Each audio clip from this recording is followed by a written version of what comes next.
Radio Play Comics is meant to adapt the stories, mostly, of great unadapted, old and forgotten comics from the past. I use voice acting and narration to abridge the work as much as possible without lessening its impact, and to bring these stories to life the best way I can. Please enjoy. Hi, I'm Nick, and welcome to the Fusion Space for today's episode of Radio Play Comics, Green Arrow, Hunter's Moon. That's the title of the first trade paperback collecting Mike Grell's fan-favorite run on Green Arrow, which began in 1988, and actually follows a 3-issue miniseries, The Longbow Hunters, which I've already adapted into a previous episode. I'll recap it though before we begin, for anyone who missed it. The title was an experiment for DC, a mature reader's line, and it helped gauge the interest that would lead them to put more emphasis on titles in the Vertigo line and other adult comics. Oliver Queen is a 43-year-old human being with no special powers beyond his crack aim with a bow, and his adventures in this series find him hunting human criminals such as drug pushers, kidnappers, murderers, animal poachers, and the like, using only his tracking skills and razor-tipped arrows, no tricks or gimmicks. He is finding himself in what you might term a midlife crisis, but also doing good at a level superheroes don't often engage in. This is still technically part of the DCU, he just doesn't run into other superheroes in this book, but he was still available for crossovers, and this version of Ollie even appears in Batman during Night Quest in one such crossover. But in this book he feels very real and very human, both in his quest for justice and his relationship with Black Canary, who has lost her powers and is trying to be a ground-level detective hero with just her own fighting skills. In any case, it's the book that made me a Green Arrow fan for life, and in my opinion it's the best the book has ever been, and it's one of the deepest and truest character studies in all of superhero comics. Oliver behaves and feels like a real person. He grows and changes over the series, and not always for the better, as he makes life-changing mistakes such as cheating on Dinah and eventually losing her.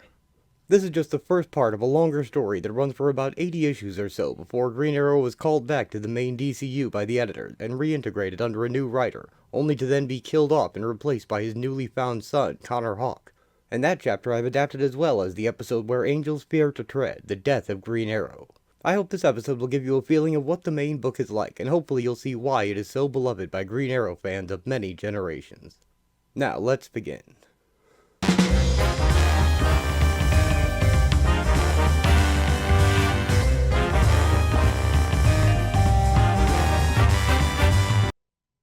Previously, in The Longbow Hunters, Oliver Queen and Dinah Lance moved to Seattle and opened Sherwood Florist in a castle-like building that also has room for them to live in the upper floors.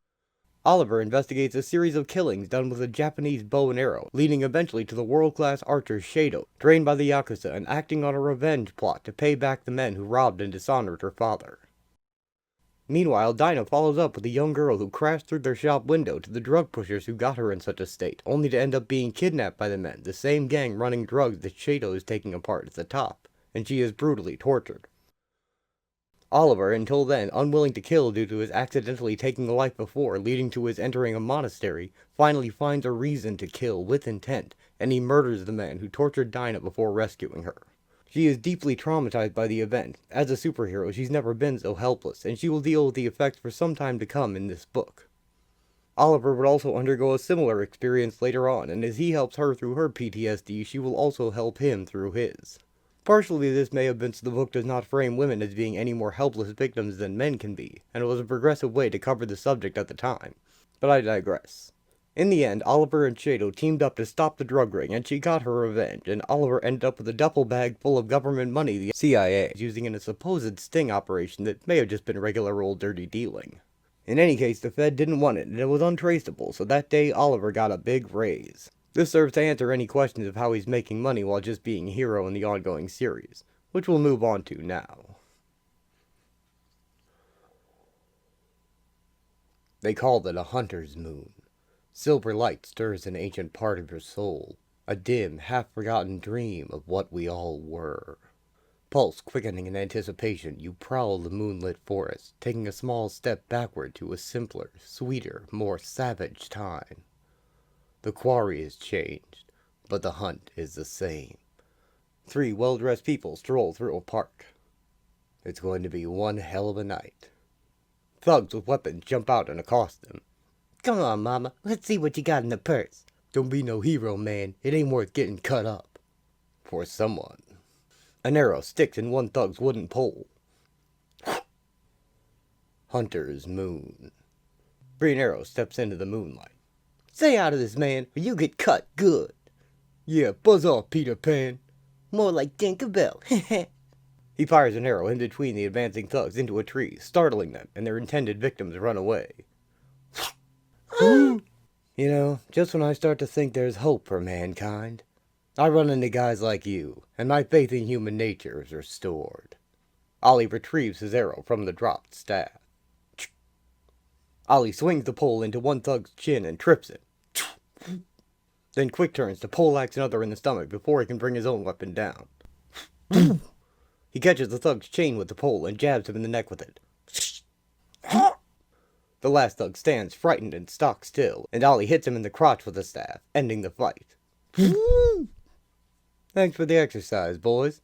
I was beginning to think I'd have to join a health club. Lieutenant Cameron, at home with his wife, complains about a prisoner's imminent retrial, 18 years after Cameron put him away, at great mental cost to his then 10-year-old victim. Cameron can't believe he has to ask that poor woman, Annie Green, now all grown up, to relive her awful experience at his hands to ensure his continued imprisonment. He makes the dreaded phone call, telling Annie he will be on house arrest, and she thanks him for the warning. Have you decided what you're going to do with it? Yep. Use it.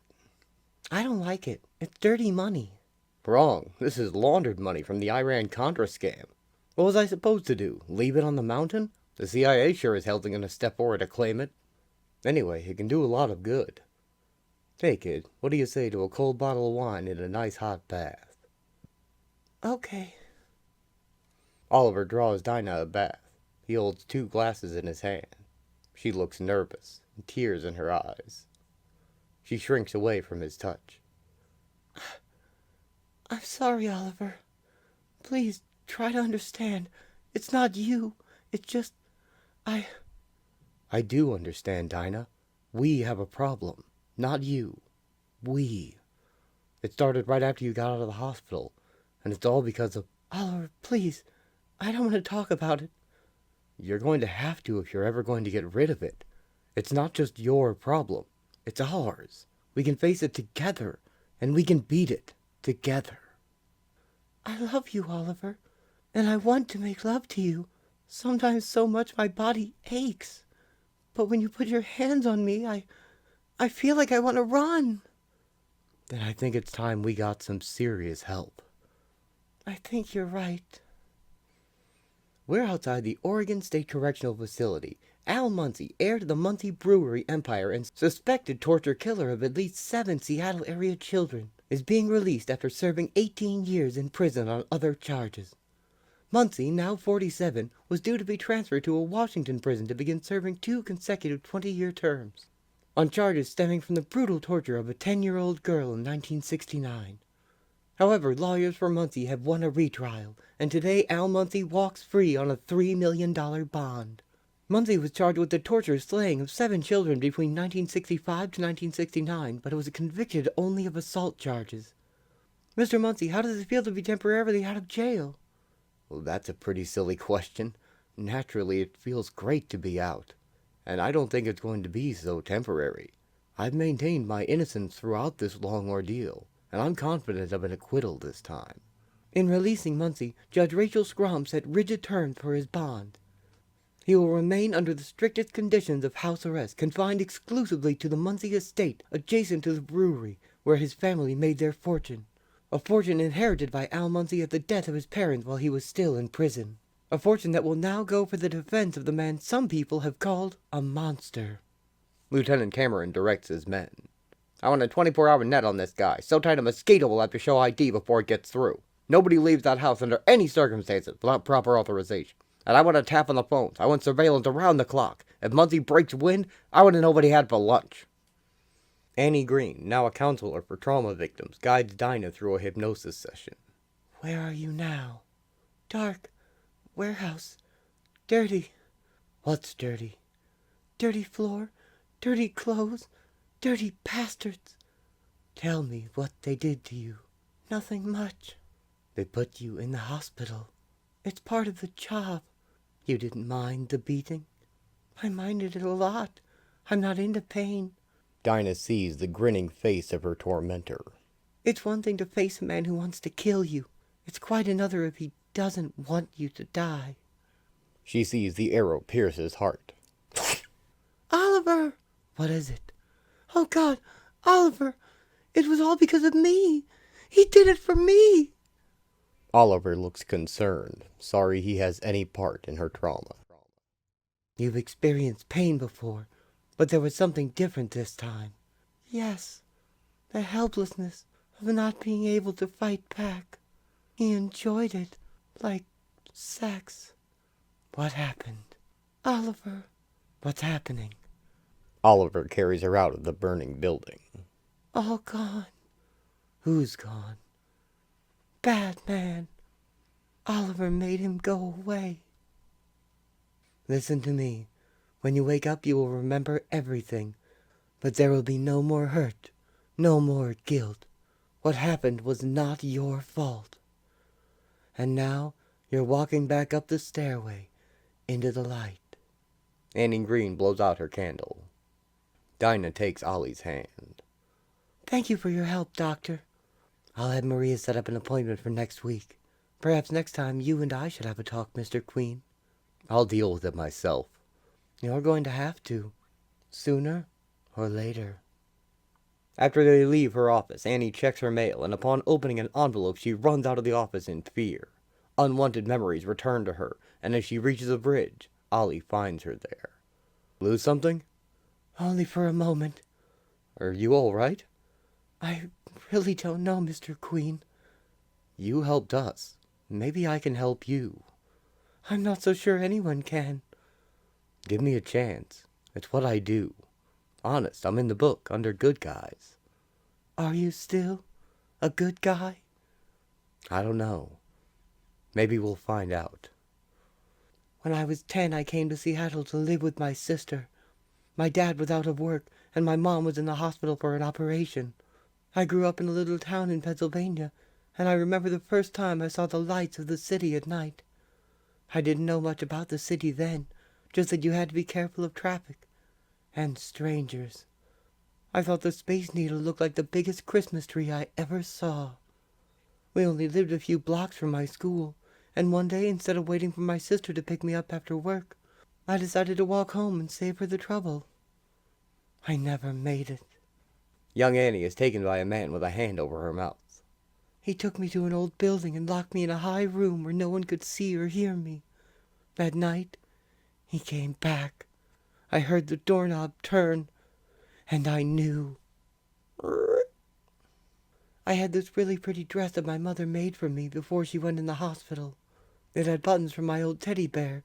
Mom even used his nose on the belt. She reveals that inside the package was the plastic bear's nose.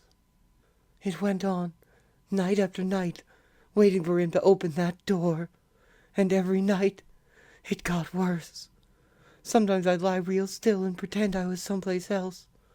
Someplace happy where there was no pain. But then he'd find a new way to hurt me. I wished, I prayed he would kill me so the hurt would stop.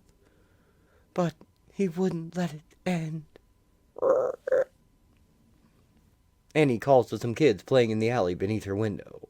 Please, help me, please. It's me, it's Annie, help me. The door begins to open. Annie jumps out the glass window and falls into the alley.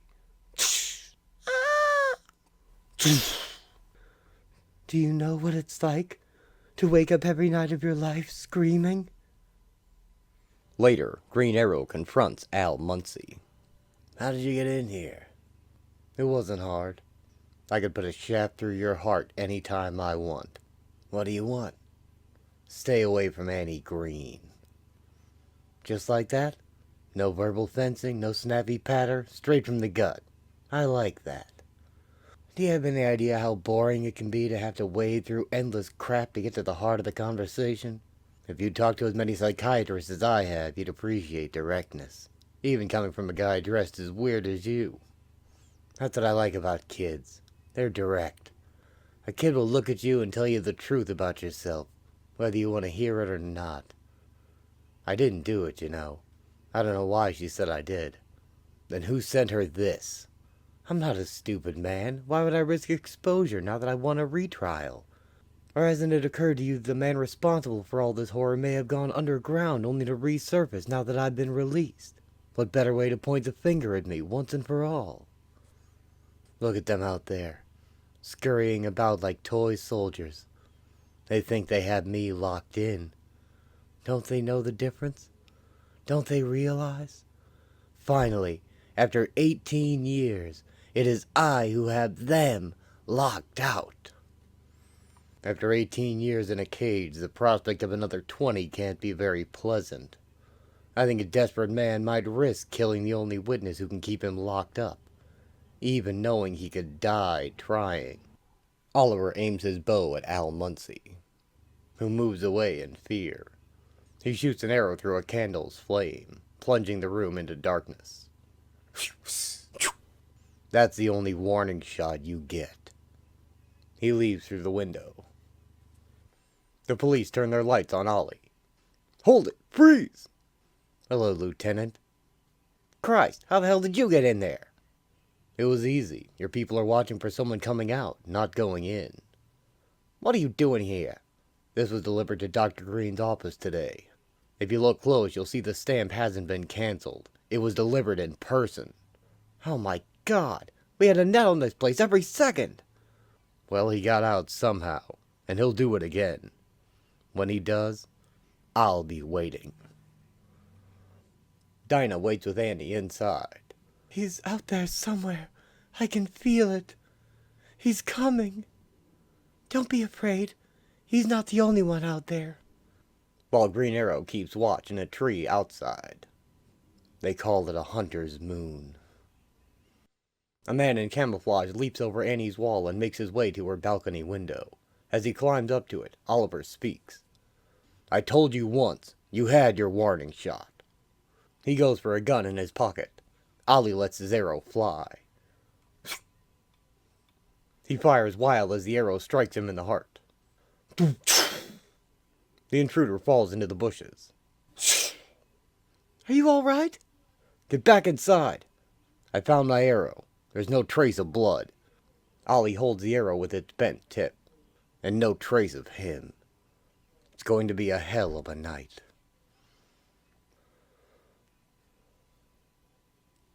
Hunter's moon. Are you all right? Take her back inside, Dinah. Stay away from the windows. Did you get him? No. Not yet. Green Arrow leads the police into Muncy's house. You better be right about this. I am. Well, come right in, Lieutenant Cameron. Make yourself at home. Search the place. I realize the conditions of my release permit you to come in here any time you please. But I do wish you'd learn to knock. Perhaps if you told me what you're looking for, I could tell you if you're getting warmer. Annie Green had a visitor tonight. Someone visited her clinic with a gun. Did they now? Who do you suppose would do such a thing? Maybe a killer who's trying to intimidate or eliminate the only witness who can link him to an 18-year-old murder case. Assault. I was convicted of assault, Lieutenant. Remember? Care for a beer? Part of Daddy's private reserve. Muncy draws a beer from the kitchen sink's tap. Mother hated this little innovation. It's one of the few things I've missed about this place. Enjoy it while you can, Muncy. You're going back inside. Am I? Think about it, Lieutenant. Now that I've won a retrial, why would I risk threatening a witness when you know that most of the evidence has probably been misfiled or misplaced? And your only witness was a 10-year-old. Survivor! She grew up, Muncy, but she didn't forget what you did to her and the 7 kids like her who didn't survive. Green Arrow grabs the towel around Muncy's neck. It was you on that wall tonight, Muncy, and I'm going to prove it. Calm your jolly green friend, Lieutenant. You had a dozen men watching this place around the clock. How am I supposed to have gotten out? Mirrors? Trapdoors? Nothing, Lieutenant. No gun, no armored vest, and no way out that we didn't have covered 6 ways to Sunday. Give it up, Cameron. I should think you'd have learned after 18 years in your pathetic attempt to frame me. Ask Dr. Green about obsession. You did well off me. Promotion, house on Queen Anne, debutante wife, daughter, dog, boat. The good life, at my expense. Yes, I know all about you. I've had 18 years to study you the way you've studied me. You're no match for me. You'll see. In court, of course. Outside, Lieutenant Cameron and Oliver examine the tracks of the camouflaged man. They don't know where he could have hidden the nose, how he could have escaped without notice both to deliberate and attempt to break in, or why his prints are larger and deeper than a man of his size should have made. The motive is clear, though, and with Annie being the only witness who could put him back in jail. And his father flouted the law with pride, as rumor held he had beer running in his house taps back during Prohibition. I don't know why people say things like, "At least you weren't raped," as if that were the worst thing that anyone could do to you. You know from your own experience that sex has nothing to do with this type of individual. It's the pain and the fear. It's not something you can just forget about and make it go away. You have to learn to live with the memory, not try to force it into a dark corner of your mind where it can haunt you the rest of your life. There are clinics in several countries specializing in the care of torture victims. That's a sad commentary on the state of the world. But 18 years ago there was no specialized help for people like us. At least she wasn't raped, they said. When I was 16, I spent 2 months in a mental ward because a boy I really liked put his hands on me. I felt sorry for him. He didn't know that touching is one of the hardest things to accept. I've never been able to bear the touch of a man. I still have to steel myself to shake hands. It's a matter of trust. The girls observe Ollie and Lieutenant Cameron outside. Do you trust Oliver? Yes. Why? He loves me. I know he'd rather die than see me hurt. Or killed? Yes. I wish I had a friend like your Oliver. Someone who isn't afraid to do what's necessary, even if it means taking all the guilt on himself. The police pack up and prepare to leave, except the unit guarding the house. Look, I'm not exactly thrilled about this myself, but the general consensus of opinion is that your intruder was probably a junkie looking for drugs. Bull! It happens all the time. They think therapists leave the stuff lying around like Halloween candy. I'll leave some men to watch the place, just in case. What junkie wears body armor? Anyone with a buck can buy a Kevlar vest. Kevlar is bulletproof, but it can be cut. What kind of armor is arrow-proof? How the hell do I know? Look, maybe you missed and hit the wall. Oliver gives him a withering look. Well, okay, maybe not. You know, something occurs to me. If he hadn't been wearing that armor, we'd have a corpse on our hands. Now, if that corpse was Muncie, I wouldn't lose any sleep. But if it turned out to be a kid with a habit, you and I would have a serious problem. I don't care who you are. You keep messing in police business, and sooner or later you're going to cross the line. When that happens, I'll take you down. Hard. Later, Green Arrow leads the police back into Muncie's house, having figured out a few things in the interval. We had this place under surveillance every second, Lieutenant. He couldn't have gotten out of here. Well, he did. Spread out. I want him found, now. You're not going to find him here, Lieutenant. Take a look. A note reads, "Thought about what you said. Decided to show you what I could do if I really wanted to. Just like the old days. M." The first time I came here, there was a chainmail shirt with that suit of armor. That's what stopped my arrow, and that's why his track showed him to be 30 pounds too heavy. Put out an APB on Al Muncie. If he slipped through our fingers, we'll all be back on traffic duty. That's my regular beat, sir. You're lucky. Now what the hell are you doing? Just following a hunch, Lieutenant. Something you said about Muncie's father.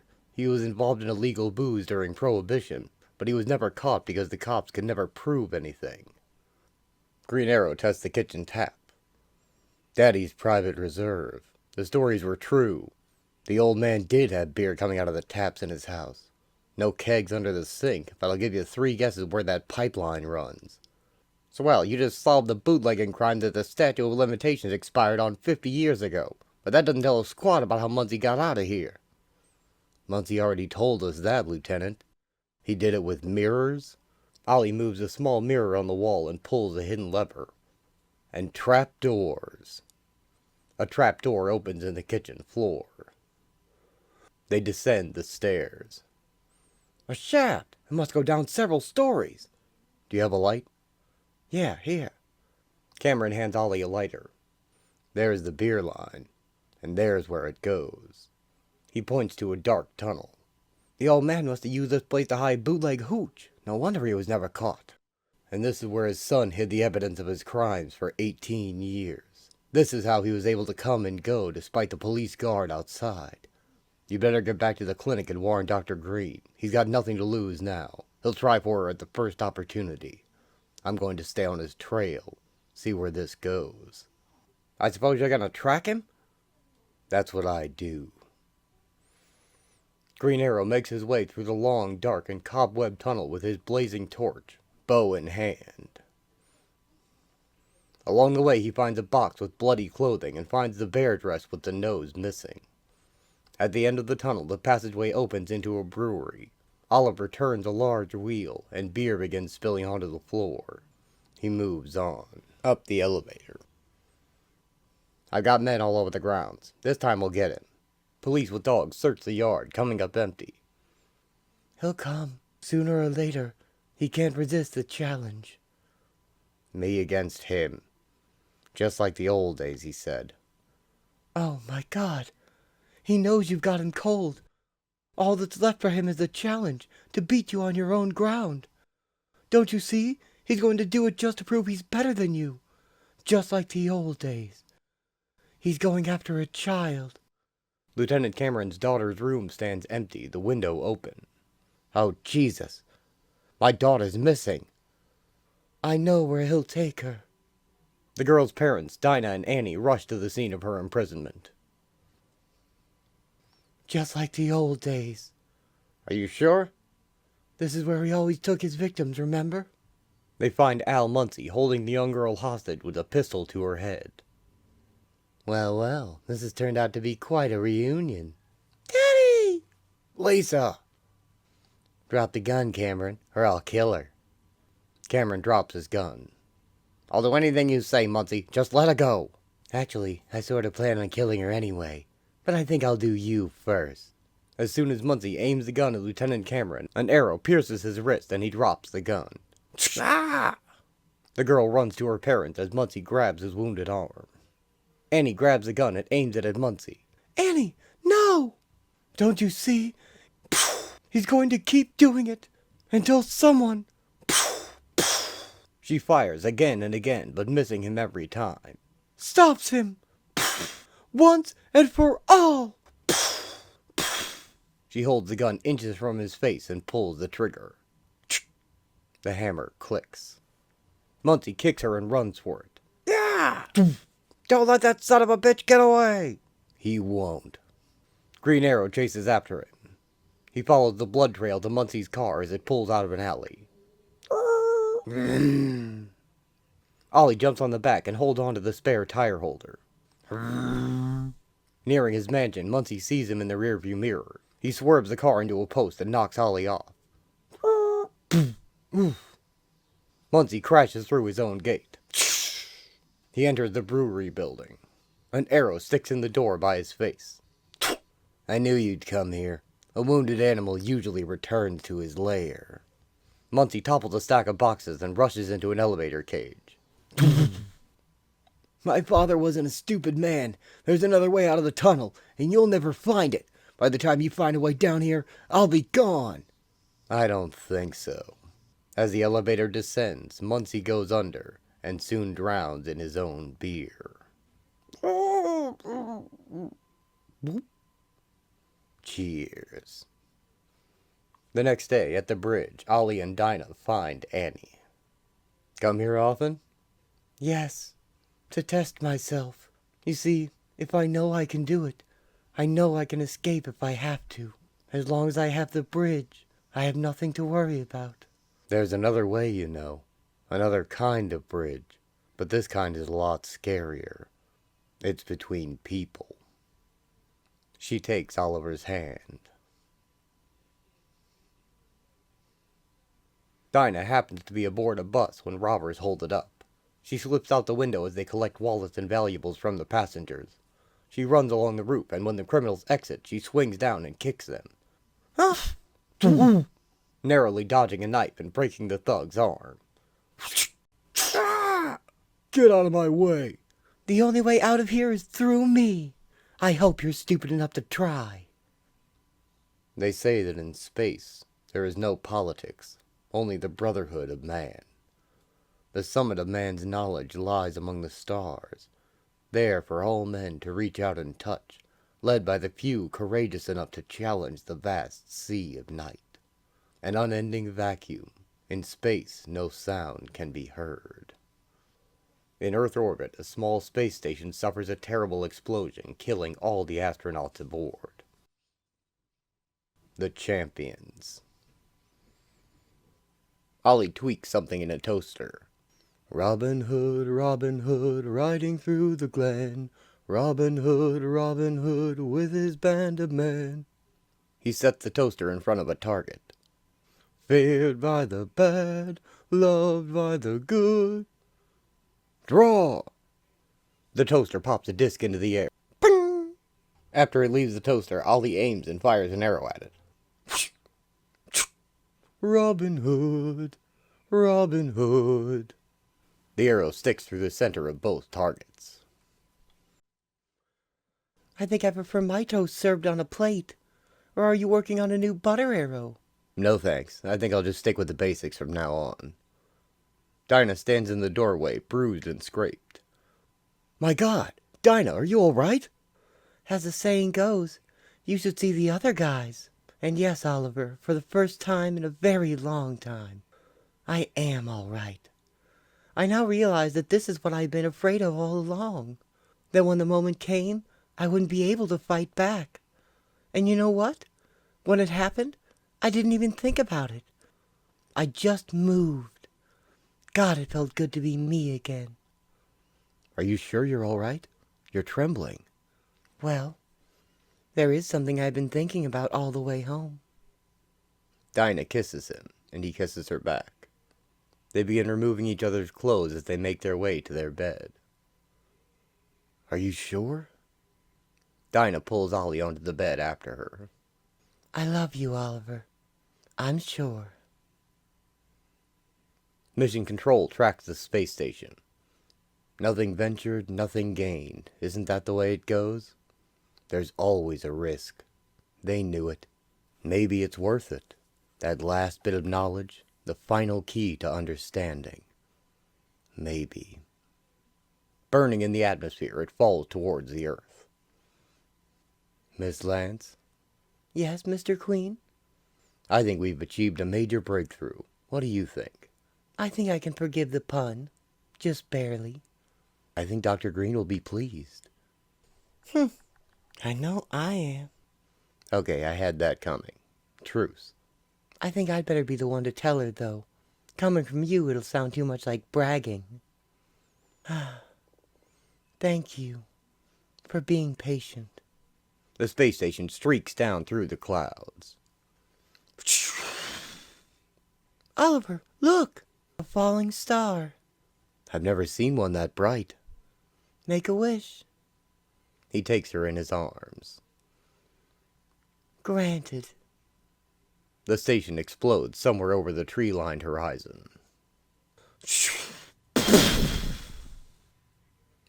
Dinah wakes to find Ollie dressed as Green Arrow. Off to the office, I see. A man's got to earn a living somehow. Be careful. I know you. You like to take chances. Just enough to keep it interesting. The urban hunter overlooks his city from a rooftop. It's a good town. A city with all the elements. The right blend of style and substance, class and crime. Just enough to keep it interesting. Ollie drops down into an alley to confront some muggers. You guys seem to like it 2 against 1. Not very even odds, but maybe I should let you go get more help. He takes one down with his bow, hooks another one's neck, and knees him in the crotch. But the supposed victim clocks him in the back of the head with a club. The 3 men drag him away. Oliver wakes up in an office with one of his attackers and his boss. He elbows the man in the chin, knocking him out. As his boss apologizes and begins to tell Ollie why he's here. He represents the Russians who were working with the Chinese aboard the fallen space station and have created a dangerous bioweapon, which has come down on an Alaskan island. If we should send a strike force to recover the pod, it is almost certain the Chinese will do the same. The whole thing could escalate to a shooting war on a populated island in U.S. territorial waters. Would they take that risk? No question. Jesus. What the hell is in that pod? Death. Imagine a viral enzyme that could be bioengineered to attack a specific link in the DNA chain. A biological weapon that can be specifically targeted to one segment of the Earth's population, plant or animal. Imagine the chaos of a global blight on just one harvest of wheat, or rice. Or, more horribly, imagine a disease wiping out an entire race of mankind. I wonder what Hitler would have given for such a weapon. That's not what we were looking for, of course. We had nobler goals. But it makes little difference now. The thing exists. It is vital that we recover the pod before it falls into the hands of the Chinese, or before members of the civilian population stumble upon it, and in their ignorance release a dangerous biological weapon into the ecosphere. This is a possibility because there is an archaeological dig going on at Garrison Bay on the north side of the island. Students mostly. Digging up native artifacts with youthful exuberance and curiosity. What have you got in mind? We can't send in a large force without drawing attention, but one man could do the job. We'd like you to recover the pod for us. Why me? I need someone who can move in the wilderness undetected and amongst the population unnoticed. Someone with a strong survival instinct and the ability to defend himself against a determined adversary. And the willingness to kill, if necessary. You see, we have done our homework. Your activities since you arrived in Seattle have not gone unnoticed. And more to the point, you've seen what I have to work with. Most alarmingly, I've been assured that these are the best men we have available. That's why I insisted on recruiting my own champion. One man to go against their man. Winner take all. Suppose I tell you to go to hell. What you're saying is that the Chinese also have monitored the trajectory of the homing beacon, and most likely have their own agent moving into the area. In all probability, yes. In fact, no offense, you were our second choice. The man I would have preferred declined on grounds of a prior commitment. I believe he has been contracted for this operation by the Chinese. Too bad, really. He's the best I've seen. Tough, skillful, coldly dispassionate, totally apolitical. Here's his dossier. I suggest you study it carefully. It may give you an edge. The man is known currently as Eddie Fires, 5'8", 140 pounds. Don't underestimate him. You're going to settle this like gentlemen? I don't believe you guys. Why the hell don't you just call out the troops, surround the island, and track down the damn pod yourself? We can't very well do that without some serious trouble from your government. Look, I don't want to hear this, okay? I'm supposed to become an agent for a foreign power? I could lose my citizenship for that. Forget it. I'm not getting in the middle of this. No way. We cannot let that virus fall into the hands of the Chinese. If we must send a military force to recover the pod, you may be assured the Chinese will do the same. At the very least, there is greater danger to the island's civilian population, and with a military operation going on within U.S. territorial limits, the American government will surely send in its own troops. You see how it escalates from a simple recovery mission to global war. And I assure you that you and I and everyone else will be very much in the middle of it. How dangerous is this stuff? In its present form, we can only guess. We have no idea what type of DNA it's been coded to. A small quantity borne by offshore winds could wipe out the common cold, or destroy most of the population of Washington, Oregon, and Northern California. How do I find it?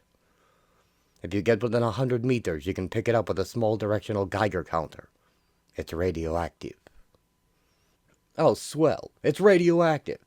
I'm supposed to stop World War III by fighting some crazed killer over a radioactive bug that could wipe out half the population of the United States, just so I can turn it over to a bunch of nameless guys who will probably want to use it to wipe out the other half.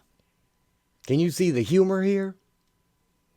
Ollie lifts the unconscious man's head, because I can definitely see some serious humor in this situation.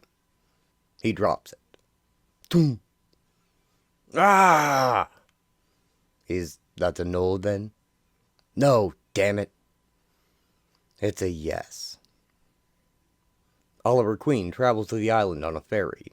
Hidden in the hills, Eddie Fires spots him through the scope of his rifle as he arrives. Say das vidanya, Gracie. Eddie chooses to go down and meet Ollie at the dock. Nasty day for a walk in the woods, eh? Looks like we're gonna get wet. I'm a little surprised, and I'm not an easy man to surprise. I was expecting Hayden or Maccabee, maybe 2 or 3 others. You weren't even on my list. Score 1 for your side. What the hell are you doing working for the Russians? I thought you were a good guy. I thought so too. Maybe we'll find out. What about you, Fires? Working for the Chinese? I thought you were CIA. Nah, freelance. I don't give a crap for politics or flags. I'm a professional. I'm hired to do a job, I do it. Period. I don't get emotionally involved. And before you say it, no, the arrow you stuck in me up on Rainier has nothing to do with this. Like I said, I'm a pro. It's part of the business. Oh, you mean you don't mind being shot? I mind it a lot. It hurt like hell, and it spoiled my aim. But I don't take it personal. If I did, you'd be dead by now. Besides, a body bleeding all over the ferry dock draws a lot of attention. And we can't have that, now can we? Do you know what's at stake here? Do you realize what's in that pod? Hell, even the people who sent us don't know for sure, just that it could be of strategic importance, and they're willing to risk our necks to get it. And all this is to you is another job? You know, you've got one big disadvantage here. You're still looking for a cause. You're not going to find one. Just a lot of guys covering their own asses. You keep watching out for everybody else, you'll get your own shot off. The storm will have the island sealed off for the next 18 hours. Just as well. Up till now, this was looking like just another job. Now you're here, it could be interesting. If you're such a dedicated pro, why aren't you beating the bushes looking for that pod? With 2 of us looking, we'll find it faster. Then what? Then we see who gets to keep it. See you around. Ollie and Eddie go their separate ways into the forest. Oliver changes clothes, activates his Geiger counter, and strings his bow. Green Arrow sets out into the woods, ready for the hunt. The champions.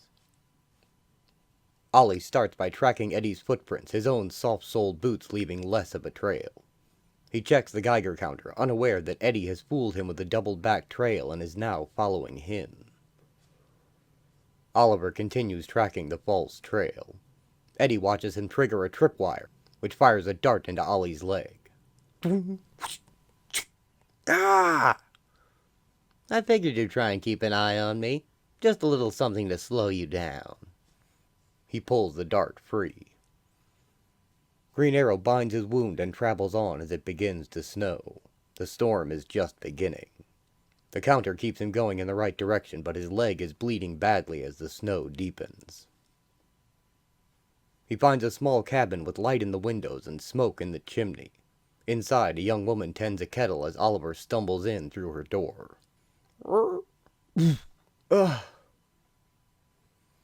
What happened? I wasn't watching where I was walking.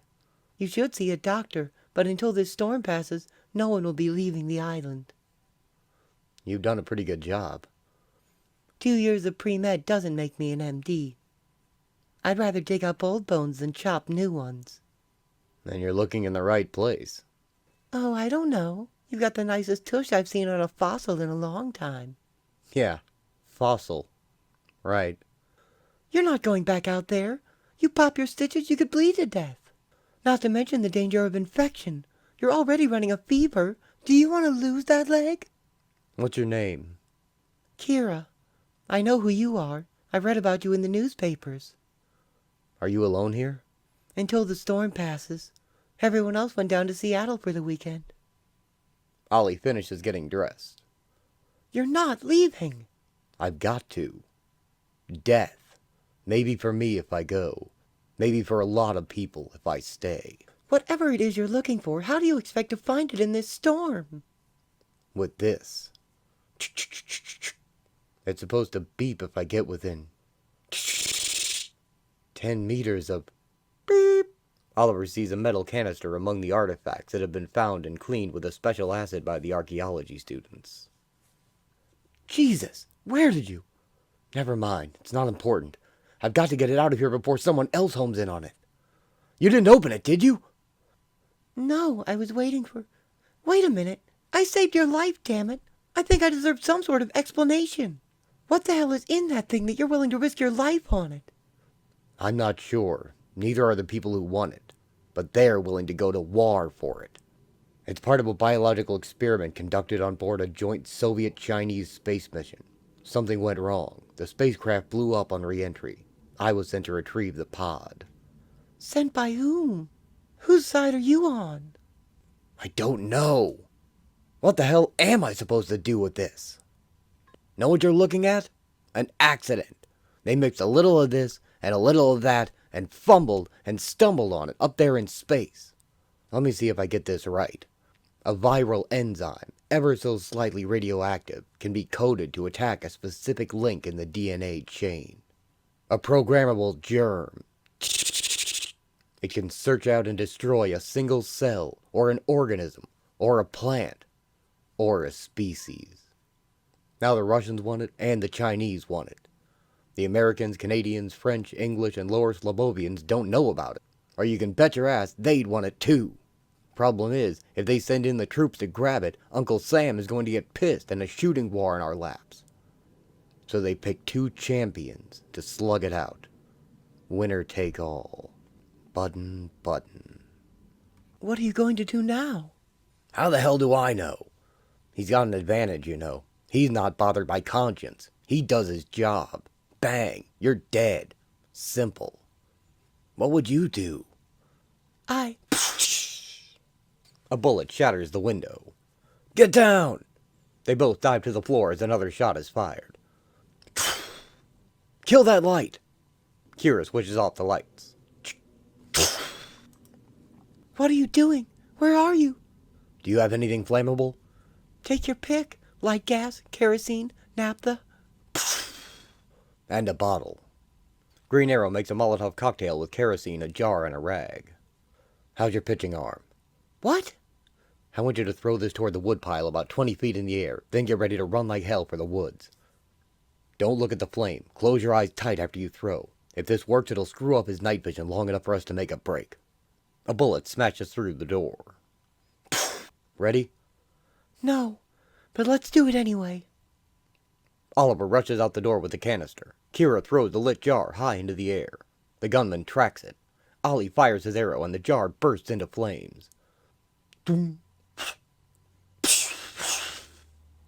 Ah! Go! They run for it. Eddie steps out into their path. Good trick. I'll have to remember that one. Let the girl go, Fires. She doesn't have any part in this. Eddie fires his rifle. The gunman behind Ollie and Kira drops. Eddie turns him over. Hayden. It figures. He's worked for the Chinese before. It seems that my employers have very little faith in my ability, so they sent along some insurance. You mean he was on your side and you... I hate it when they don't play by the rules. Eddie gives Oliver handcuffs.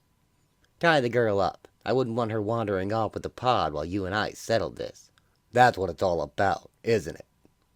He cuffs Kira to a tree. It's your show. It always was. Eddie sets down his gun. Oliver grabs his collar, but Eddie counterpunches him before he can swing. They tumble through the snow together. Kira watches as Ollie uppercuts Eddie. But Eddie kicks him from the ground. Eddie's glasses lie cracked in the snow as they roll together again.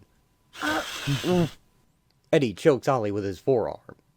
And Ollie gouges his eyes to escape.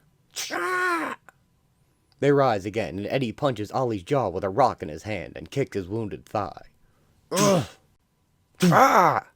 He gives Ollie a spinning roundhouse kick, knocking him down a hill.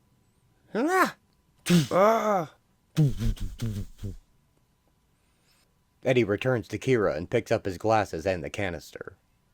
You bastard! Someday I hope someone does the same to you. Someone will. Someday. But not today. I wouldn't count on that, Eddie. Maccabee holds a gun on Eddie. Maccabee! Christ, nobody plays fair anymore. They never did. Only you, old man. Here, attach this to the pod. He tosses Eddie a tracking and flotation belt. Maccabee radios a nearby submarine. Come and get it. He walks Eddie down to a cliff over the shore as the sub surfaces and a small raft rows out. Throw it. Eddie chucks the canister high into the air. Ollie presses a button on a remote and the canister explodes above the submarine. Chirp. Oliver reaches up and pulls Maccabee off the cliff's edge, and he falls into the water. Huh? Ah! So, you found yourself a cause after all. You didn't think I was going to let it fall into their hands, did you? Well, I guess nobody wins. Maybe, but nobody loses, and sometimes that's good enough. The men in the raft bring Maccabee aboard. I'll see you around. Yeah, sooner or later. Eddie and Ollie part ways again. You didn't destroy it. Thank God. God has nothing to do with this. This is something man created. By accident. Yes, but don't you see the potential here? Properly coated, this compound could wipe out the common cold, or cancer, or AIDS. Or blacks, or Jews, or natives. Medical miracle or military weapon. Who's going to decide? You? No. Me. My decision. Oliver crushes the compound in the acid. I can live with it.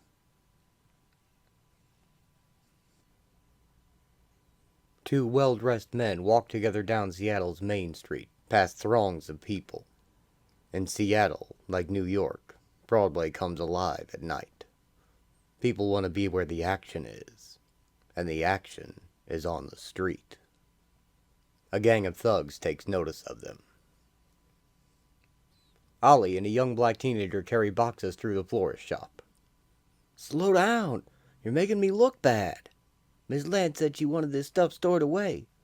Stored is the operative word here, kid. It's not going anywhere. Just trying to do a good job, Mr. Queen. I need the work if I want to go to college. Do you need a hernia too? Because you're going to get one if you keep this up. Oliver, stop pestering the help. You're doing a wonderful job, Colin. Pay no attention to Mr. Queen. His mom always said he'd make a wonderful bad example. Me? Oh! Ollie thumbs his nose at Dinah, who sticks her tongue out at him. Nah. Colin smiles. Hey, take a look at this. How would you like to take some time off and go to Alaska with me for the dog sled races? Dog sled races? Honestly, Oliver, you wouldn't know one end of a dog from the other. What's to know? You feed the end that barks, you pet the end that wags. Anyway, I'm not talking about entering the race. Just going up to Anchorage to watch them start. I thought it would be nice for us to get away for a while, Dinah. Away? I've got a business to run. Some of us do have to work, Oliver. I mean, we don't all have a closet full of money. The well-dressed couple entered the shop. Speaking of closets... Good evening, Miss Lance. Evening. You two are getting to be my best customers. What'll it be tonight? A white rose, I think. Something special. Is this an occasion? An anniversary. 7 years. Congratulations. That's longer than most marriages last. Dinah hands him the flower.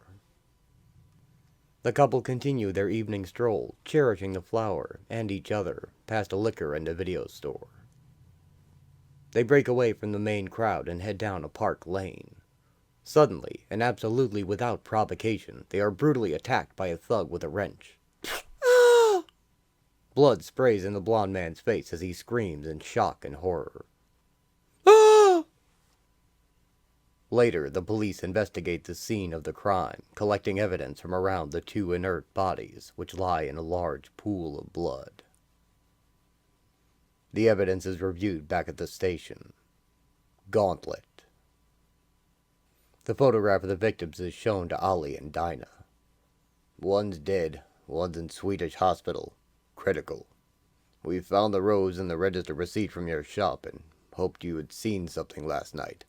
Maybe noticed someone following the victims down the street. No, I'm sorry, officer. My God! What kind of animal would... Dinah excuses herself to go throw up in the restroom. Maybe we should ask ourselves why. Figure that out, and the who will take care of itself. That's just it. We don't have a clue. Street crime is up all over. As if we didn't have enough hassles of our own, now the LA gangs are moving in. Crips, Bloods, you name it. Even the neo-friggin' Nazis. They've been recruiting new members hand over fist. Mostly juveniles to act as runners and dealers, because a juvenile can do the crime without having to do the time, right up to murder one. And if we do catch them, we can't lean on them without some bleeding heart from child welfare screaming down our necks. Never mind that some of these kids are hardcore killers. Excuse the soapbox. This really doesn't explain a damn thing, but I get the load off my chest. The fact is, we don't have the slightest idea what's behind this wave of gay bashing. It started about 2 months ago, and so far 11 people have gone to the hospital, and 3 to the morgue. Eyewitness accounts, when we get them, describe the attackers as young, old, tall, short, thin, and fat. Most of these poor bastards are afraid to open their mouths, fear a reprisal. So no one will talk till you catch the bad guys? You got it. Ain't life a bitch? There must be something to connect all these beatings. Oh, there is. All the victims are gay men, and the beatings occurred in the Broadway volunteer park areas. That's as far as it goes. Beyond that, we've got serial-type sociopaths, AIDS-inspired homophobia, jealous lovers, or an endless variety of concerned citizens who figure everybody ought to go out and kill a queer for Christ. We'll get 'em. Maybe. The detective leaves. Maybe they could use some help.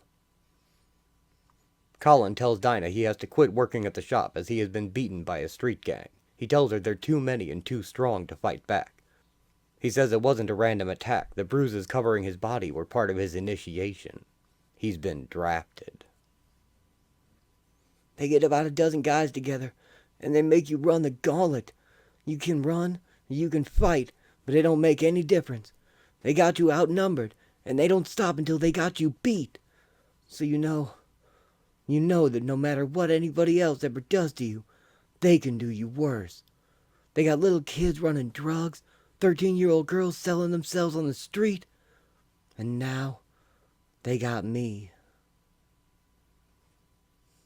Green Arrow sneaks into the hospital, easily getting past the sleeping guard. He awakens the victim who survived. Can you hear me? What do you want? To help. Richard's dead, isn't he? He was trying to protect me. I saw him go down. Oh, God. What can you tell me about the people who did this? Kids. Just kids. Why? I don't understand. Why? I don't know, but I'm going to find out. That's a promise. Oliver walks down the street the attacks occurred on, dressed in black leather in a style typical of some open homosexuals at the time. Every big town has one. Call it 42nd Street, the Strip, Brush Street, or Broadway. The place where money buys an empty smile, and empty lives hide behind empty eyes. 3 youths follow him away from the crowds.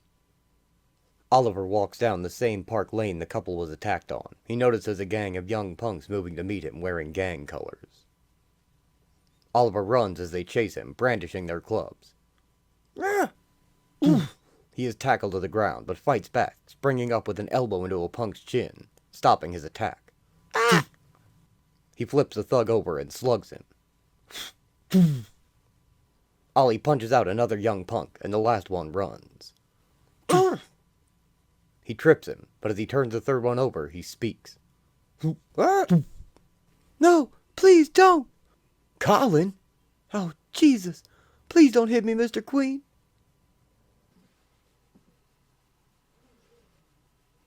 Colin? Oh, Jesus. Please don't hit me, Mr. Queen. You mean like you and your buddies are going to do to me? Oliver throws Colin onto a bench. Stay! You try to run, I'll break your legs. You and your buddies have racked up quite a score so far. 2 dead, 11 beatings, God knows how many more unreported because someone's too frightened. Well, this is where it stops. He cuffs the other 2 punks to a tree. I swear to God, it wasn't us. Only this one time. Don't say nothing, man. You'll get us killed. Anyway, we got rights. If you'd been paying attention, you might have noticed I'm not playing by the rules, asshole. This is because I'm not a cop. Now, if you're real quiet, I'll call one and tell him where to find you. Otherwise, I'll just take a stroll down Broadway and pass the words that the gay bashers are cuffed to a tree in the park. Take your pick. Hey, look, I didn't want to join them. I didn't have no choice. Who's them? I was lucky to survive the initiation. Look at those guys. You don't think you did all that, do you? Who's them? Look at my face. This is just a taste of what they'd do to me if I talked. Oliver picks up Colin by his collar. Take a look at mine. Gauntlet, Part 2. The big boss of the gang, Reggie, arrives in Seattle by airplane and gets in his waiting limousine. He arrives at his warehouse and is greeted by his underling, Kibo. Yo, Reggie, what it be, homeboy? Cut the jive bullshit, Kibo. Speak English. Show a little class. Get some decent clothes. You may not be worried about the cops, but you keep dressing like low-class Italian theater, and you better watch out for the hit squad from the NAACP. Eyes looking a little red, Kibo. Thought I told you stay off that shit. If you'd given us a little more warning than a call from the limo, we coulda... That's the point of a surprise inspection, Kibo. Otherwise, it doesn't make much sense. Home sweet home. I took real good care of things. I knew you would, Kibo, because you know what I'd do to you if you didn't. That's why I trust you to look after what's mine. Like Darla here. You taking good care of her, Kibo? Sure, Reggie. I mean, no. That's a tough one, isn't it? Relax, Kibo. I didn't come here to talk about small things. This is business. How are we doing? Recruitment's coming along fine. A little slow in the areas where we cross turf with the Crips and the Bloods, but we're gaining. Drugs? Up 22%. We just opened a 3rd crack house over on Columbia. After the cops found the last one, we started moving them every 10 days. Why don't you do some too, baby? You never... That's right, I never. That's what gives me the edge on people like Kibo. And you. Besides, too much coke dulls the libido, while a little champagne fuels the fire. Suddenly, an arrow shatters his champagne flute. Huh? Reggie draws his gun. Green Arrow aims another arrow at him from the rafters. I wouldn't do that. Even if you're a lot faster than you look, you're going to get a shaft through a very tender part of your anatomy. Nice place you've got here.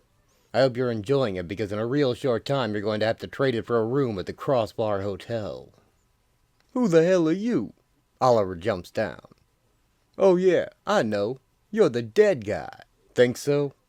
You got a lot of guts, but not much sense coming here, Jack. I'll have to have a long, serious talk with my security. I already did. Well, you can bet your ass the trip out won't be so easy. I don't think that's very polite, considering I only have your best interests at heart. Let me guess. You're a representative of the neighborhood trick-or-treat squad to warn me about taking candy from strangers. I've come to tell you that you've got a couple of major problems in this town, such as... Your people have been making the headlines. You're getting to be famous. Ollie tosses a newspaper to him. This kind of attention draws heavy fire from the cops. The paper reads, "Second death in gay bash wave." Hey, I don't know dick about this. Maybe you should. Darla makes a run for it. An arrow passes through her hair and beats her to the exit, sticking in the doorframe. Don't leave us just yet. The party's not over. Reggie hits a hidden button. Wrong. I would say the party's most definitely over. Men with guns rush to fill the room. All their guns are trained on Green Arrow.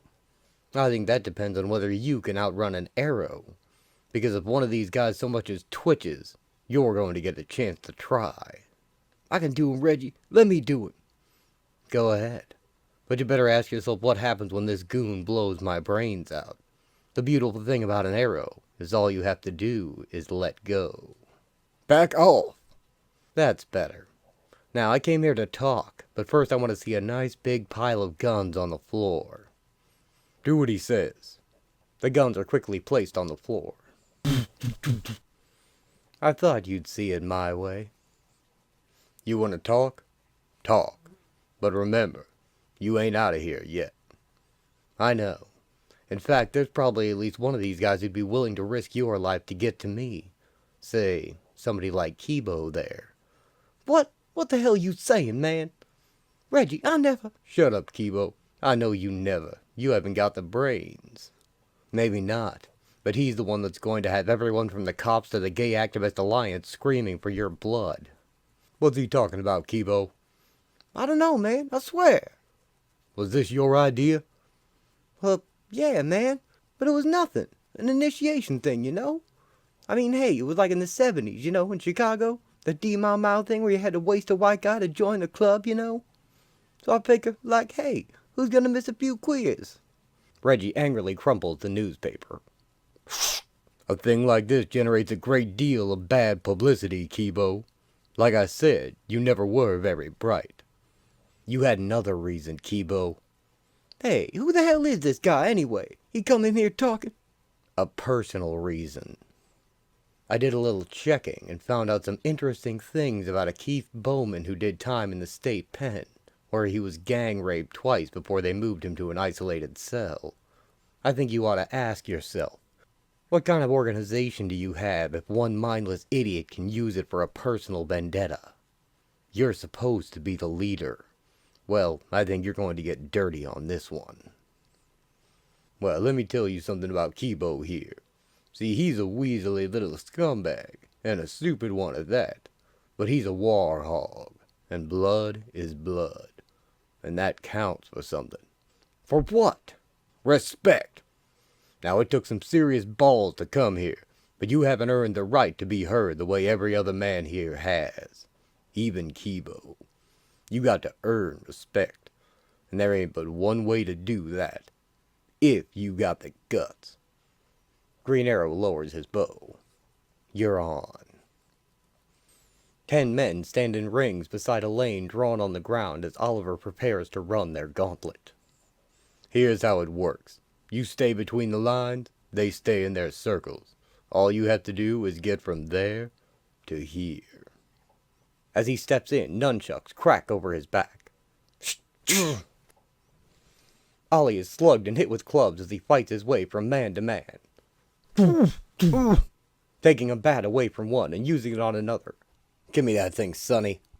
Let me show you how they do it in the major leagues. Breaking his pool cue, but taking more hits from a pair of tonfa clubs.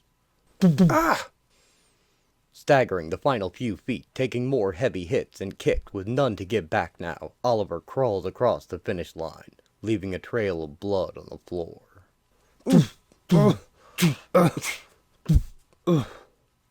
I've got to hand it to you, man. You are determined. Okay, you've earned the right to be heard. Now just what the hell do you want? Him! He points at Kibo. Hey, Reggie, man, what is this shit? It's only a matter of time before the cops follow the same trail I did, and it's going to lead them right here. Look, Reggie, don't we listen to the jive-ass honky? I said we waste him. Kibo draws his gun. I don't know, Kibo. He's got a point. What? What are you saying, man? You screwed up. I have my reasons. Other guys have been through the same thing, Kibo. It's a fact of life in prison. But that's not a reason to jeopardize this whole organization. How about AIDS, man? That a good enough reason for you? That's right, man. They give me their damn disease. They killed me, so why shouldn't I kill them back? You ain't going to turn me over, Reggie. Kibo aims the gun at his boss. Green Arrow grabs Kibo's arm and his gun fires wild. Hey! Reggie shoots Kibo in the chest. You didn't have to do that. Warhogs take care of their own. It isn't over, you know. I told you, you have 2 problems in this town. Yeah? What's the second one? Me. Oliver walks away. What are you doing hanging around here, Colin? No place else to go. You're supposed to be at work. Dinah was counting on you. And your caseworker has been calling. What am I supposed to tell them? I appreciate what you did for me, Mr. Queen, but what did you think was going to happen? Kivo's gone, but there were 6 guys ready to take his place. Look, you're a bright kid. You know this is no way to live. Maybe not, but it's the only way to survive. Look, I told Miss Lance it don't do no good. Nothing changes. We'll see. The Seattle News. Modern-day Robin Hood donates $100,000 to fund Inner-City Youth Center. Greg Osborne, the agent who gave Oliver the untraceable government money, sees the headline in the paper. Ha! Gotcha! I knew you'd get around to spending it sooner or later. Now your green ass can say hello to my lawnmower. Short days. Long nights. The season of hibernation. Save it for someone else, ladies. I know I am. The lean season. Oliver gets in Dinah's blue car. Hey, lady. How does warm and dry grab you? Oh, thank God. Sorry, did I startle you? No, you're just an excellent excuse to stop. My ribs are still a little tender. I'll say. You're a rake. Dinah gets in her car. Where shall we go in Milady's Yupmobile? The nearest hot shower. And at least it isn't turbo. That's screaming dink. Dink? Double income, no kids. That's us, all right. Shh, we're not counting your inheritance. How was your day? Pretty futile. Cameron's certain that the Chinese Tongs are running controlled substances through their gambling houses all along the Pacific coast, but they can't produce enough evidence to bring charges. Aside from confirming Tong ties to houses in San Francisco and Anchorage, I'm no closer to proving anything. Well, in the words of an immortal screen heroine, tomorrow is another day. Oliver drops off the Sherwood Florist van at a car wash. What'll it be today, Mr. Queen? Just a wash, Eric. Interior's fine. All that construction downtown. Bet they get a kickback from every car wash in Seattle. Keys are in it. Okay, be about 15 minutes. I'll grab some coffee across the street. A young woman working at the car wash happens to see her boss copying a customer's key when she summons him to receive a phone call. Oliver picks up his van as she hangs up the phone on the other end. I'll be upstairs for a few minutes. Okay, no messages. Sounds good. Give me a call when you have some info. Guess what? I'm going to Anchorage. Oliver, this retail shop has a limited delivery area, which does not include South Central Alaska. So please, don't get all excited about orders that are going out to another area code. We've discussed this before. Cute. A travel agent should be calling back within... You're serious? I send you out to get the van washed and make a few deliveries, and suddenly you're going to Alaska? I've pretty well exhausted my leads trying to tie the Chinese underworld in with major drug trafficking. My leads in Seattle, that is. But the same Tong is running gambling houses in Anchorage. I may be able to pick up more information in fresh territory. And if I get up there real soon, I'll be in time to catch the start of the Iditarod. Aha! And I'd like you to come along. I'd like me to go along, but I've got a business to run. Consequently, if I need a break, I'll just go get a manicure. It's cheaper than a cruise and not nearly as time-consuming. Dinah, I may have to leave tonight. Fine. Dinah, there's someone here to see you. May I help you? Name's Rita Labredo. The last time I came in here, I ran through your window, boosted on crack. Rita, it's good to see you. Say, do you have a few minutes? Sure. Let's go have something calorie-laden. I'll be back. I'll be here. Rita tells Dinah she saw the florist van at the car wash, and that's how she remembered the name of the shop. She also tells Dinah about seeing her boss copy a key that day, believing it to be the real reason she was let go from there, and Dinah resolves to investigate. Just me, Bob. That's nice. Sorry to leave you holding the bag so much today. It's pretty mild. We've got 2 going to University Hospital, though. Tonight, they're in the cooler. I'll take 'em. I've got to go out again anyway. Lock it up on your way out, okay? All right. See you tomorrow. Oliver? Dinah finds a note in the kitchen, which reads, "Sorry to leave without saying goodbye, but got a berth, embarking tonight. I'm taking taxi downtown and then to terminal. We'll be staying at Best Western in Anchorage. I'll call you in 2 days when I arrive there. Love, Oliver. P.S. There's some excellent chili in the crock. Fuel for your fire." The cavalry's on a slow boat to the Yukon. You're on your own. Alone. Dinah remembers being held and tortured. Never again. Scars. You'd have to go under the knife to remove those. But the psychological disfigurement, no blade for that, except the cutting edge of life itself.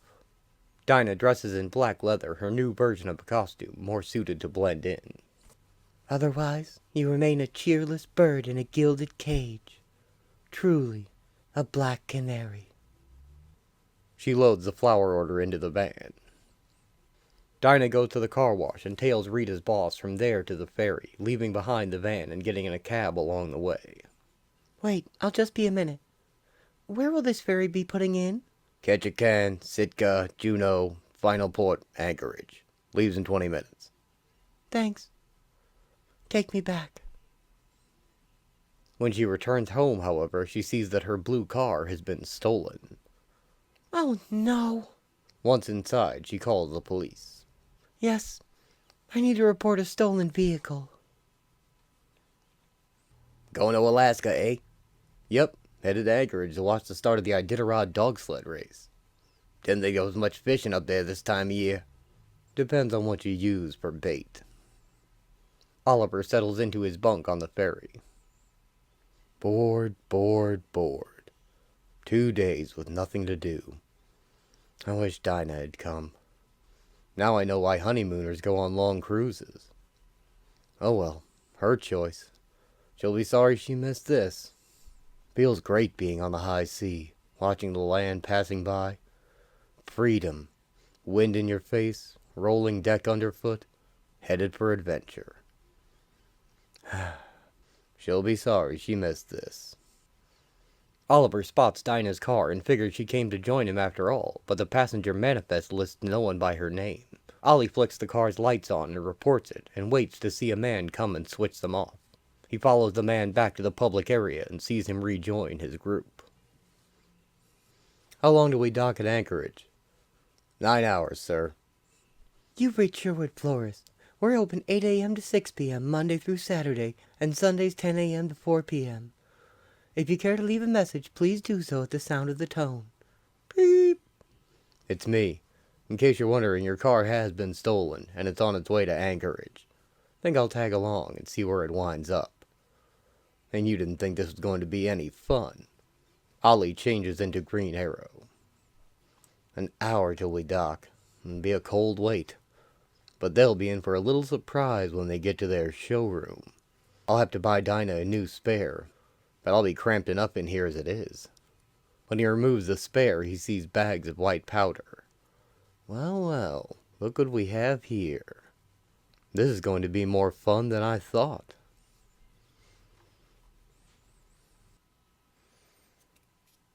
Some vacation. I set out to watch the start of the Iditarod dog sled race, Anchorage to Nome. 1,043 frozen miles of Alaskan-style fun, and what did I get? A ferry ride with Dinah's stolen car, complete with a trunkload of... what? Oliver opens the white powder and tastes it. Ugh. Well, I don't know what this stuff is, but I sure as hell know what it's not. Better take a sample, just in case. He puts some of the powder in a small bottle. Attention passengers, we will be docking at Anchorage in 15 minutes. Thank you for traveling with us. We hope you enjoyed the trip. Drivers to your cars. Let's just see where this all winds up. Oliver hides in the trunk of Dinah's car. Somebody's going to be in for a nasty surprise. It drives off the ferry and into the city. The city is packed for the Iditarod. The streets are filled with drunken revelry, a party on the edge of utter chaos. The Powderhorn Trail. Now I know how a sardine feels. Some vacation. Ollie sneaks out of the trunk and into the shadows to observe. He sees the cars being modified and repainted. Slick little operation. By morning, no one would recognize any of these cars, or what's left of them. This ought to just thrill the daylights out of Dinah. I'm going over to the club for a workout. See you guys later. See ya, Larry. Including Dinah's. Oh, swell. I hope Dinah likes yellow.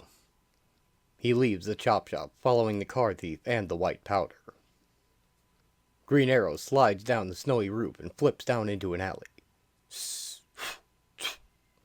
He tails the man to his place of business through the crowded streets. Beyond a casino, the man delivers his supply to the big man upstairs who runs the place. Quinn will be taking the shipment with him tomorrow. We'll make the transfer at the first stop on the way to Nome. Ollie considers the stuff in his bottle and decides to get it analyzed. The cops lead a raid on the chop shop, and Green Arrow helps with the bust. We're here in Anchorage for the start of the famous Iditarod dog sled race. Ollie personally nabs the guy who stole Dinah's car. Not so fast, Larry. The guest of honor shouldn't leave the party early. 1,043 grueling miles of Alaskan wilderness to be challenged by a few courageous men and women and their valiant dog teams. The Iditarod commemorates the dramatic mercy run that carried vaccine to Nome to counter an outbreak of diphtheria. The cops march the criminals outside in cuffs. Ollie's thief fights back as the crowd outside adds chaos to the situation. While the race is no longer a matter of life or death, it is nonetheless a struggle for survival. They struggle together as the cops rush to help. The cops nab him before he can escape. Ugh. The crowd is excited as the race is soon to begin. From the time these dog handlers leave Anchorage until they arrive in Nome, except for a few scheduled stops to check the health and condition of their sled dogs, they will be totally on their own. And at the mercy of the elements and the wilderness. As the criminals and evidence are loaded into the police vans, Oliver watches, then goes to talk with the cops.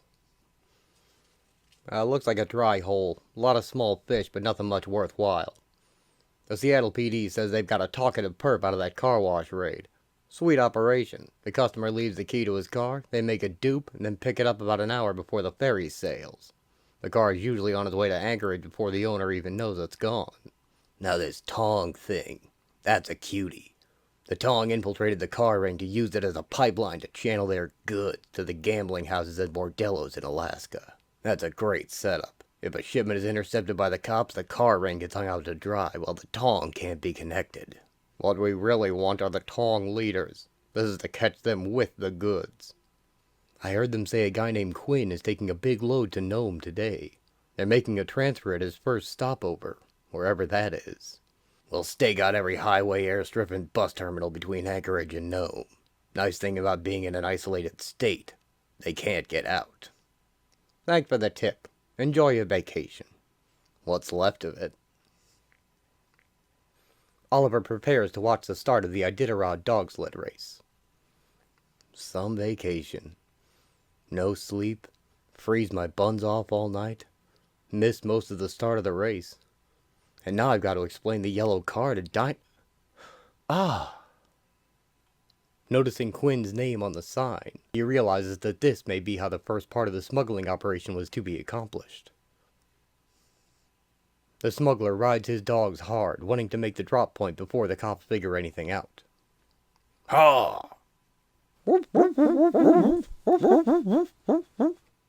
He turns off the race trail and into the woods. He makes his way to a waiting helicopter, and the substance is unloaded and traded for his payment. Suddenly, the crooks all look up in alarm, going for their guns.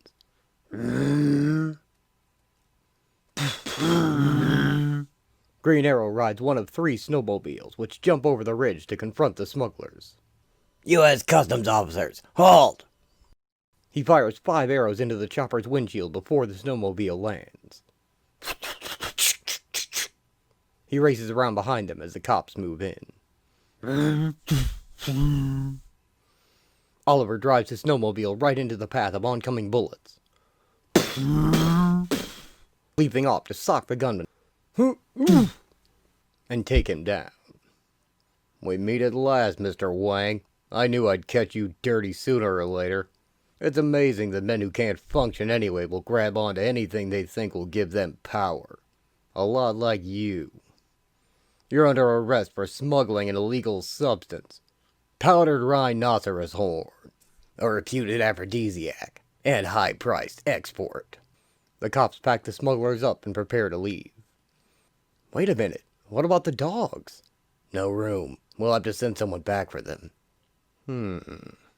Ollie looks at the dogs and grins. Come on, guys. When we get back to Anchorage, the stakes are on me. He rides the dog sled back towards town, finally enjoying his vacation. I did the Iditarod Trail. The end.